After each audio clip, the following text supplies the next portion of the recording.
Minecraft structures. When Minecraft generated structures first came out, it was way ahead of its time, with villages and creations such as mine shafts placed around that people had never seen before. But now other games are aboard with the generation, so we need something new, as I'm tired of stumbling across the same old pillager outposts that provide a little benefit when using Createmod is hard, especially for someone who's just getting started like I was. So here I present 5 new structures that will once be generated in my world, helping players start up to rule their own world. Make sure you stick around till the end to discover an extra exclusive build that will blow your mind. And the structure taking up the 5th spot is the abandoned Steampunk Factory. Imagine stumbling across a factory, where all insides are broken and abandoned. This structure could be generated across a Badlands biome, where players are able to observe how some of the things in the factory used to be. It will be an amazing introduction into the Createmod, help people to learn how to use it. It could have the remaining equipment on the floor and broken boilers that players can understand and learn to fix it up, then possibly make it into something beautiful, like a fully functioning factory of their own. It could encourage players to learn how to use the Createmod and discover things for themselves. This looks amazing, and that's a fact. Do you know what else is a fact? According to YouTube, 98% of people who watch my videos aren't actually subscribed. With that being said, if you do enjoy my videos, please don't forget to mine that subscribe button and turn on notifications so you don't miss a video. And leave a like.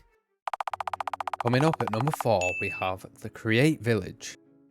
Normal villages are, well, let's say a little boring. So I decided to spice villages up by adding create aspects to the villages. Who says villagers can't use create, while still keeping features of normal villages?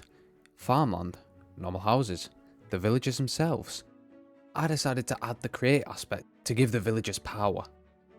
Running into one of these will be absolutely perfect after just starting a world, as players can steal straight off the villagers, loot up, and then run into the mills. This little bit of windmill power could help players and get them going after just starting up, because they can get inside and start learning how to use the power from the windmill. And just like a normal village, it can be used for shelter at night. Or not if a villager decides to come and mess it up. Good job, you've killed us both. Moving on to number 3 with the abandoned station. This abandoned station will be a brilliant introduction to tracks and trains for someone who's just first getting used to create. It could be packed with aggressive mobs that the player would have to fight upon arrival, as we can't just let them take it with a little effort. After running into one of these, the players would have to face the mobs inside.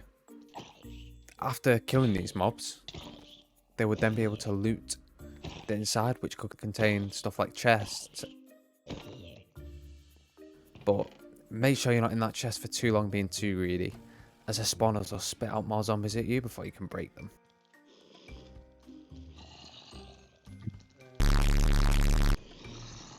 This structure looks amazing at night and during the day, and could have different blocks for different biomes. Here's how the station would look in a plains biome. Pretty, right?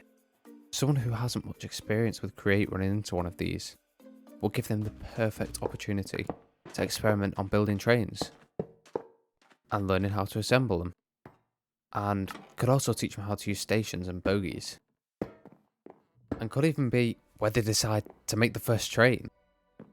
Now moving on to number 2, we have the castle. Generating on a body of water, this small castle could use create for protection, such as using a hand crank to open and close the door, although it's a little broken, so may need some fixing up.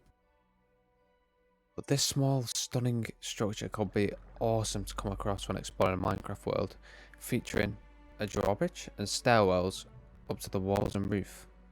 Well, what's left of the roof. Players could fix this up and make it perfect and cozy for a first base. To start, let's get fixed up on the roof, and then get rid of the moss from the outside of the castle. Good as new. This would honestly be a pretty good place to survive and stay for your first night, and it looks amazing when the sun is setting. But don't forget to put up that drawbridge, or you could be in a lot of trouble. Stupid baby zombie. Now that's enough of the castle build. Moving on to number 1, which is my favourite build. It is the mill. Spawning in the plains biome next to a still body of water, already equipped with a water wheel. This could be quite cool to find when on an adventure. And it even comes with a small cow pen too. It would be awesome to stumble into one of these during the day, where you can have a look around and see what's inside. Or even if you're just trying to run away from some zombies at night, it could make an awesome shelter. Let me in, let me in, let me in. For you. Once surviving the night, good morning, cow in the cow pen. We can head around to the back where we'll find the water wheel and try to create flowing water into it to generate some power, as it's just sat still when we can be using it. It could be turned from a small, still, powerless structure to a fully functional powered mill with working millstones in the inside and an extra shaft to add whatever you want. And finally, what you've been waiting for, the extra secret build. Now, this build is insane and it works and it's really cool. Before I show you, make sure to like and subscribe and comment your favourite structure so far. And it is the crane yard. Yes, the crane works, just watch. Imagine it's late at night and you're out exploring and you walk into this thing, a crane yard with leftover chests around to loot. But don't forget about the people who work there. They will come after you and you will have to fight them off. It could end well for you, or it could end up like this. If it does go well and you survive until the morning, enjoy using this crane to move about your cargo.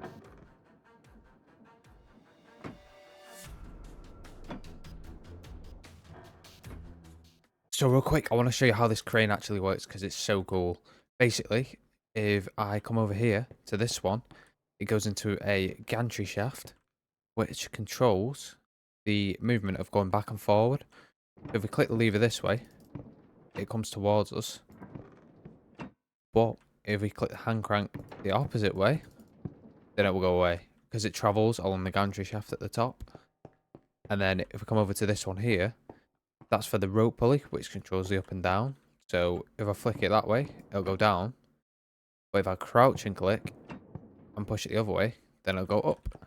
And then if I come around the back over here, you can see that we have another little hand crank, which is going into there, basically just into a mechanical bearing, which controls this part. So moving the actual crane itself. So that'll spin it that way, and we can crouch shift and spin it the opposite way.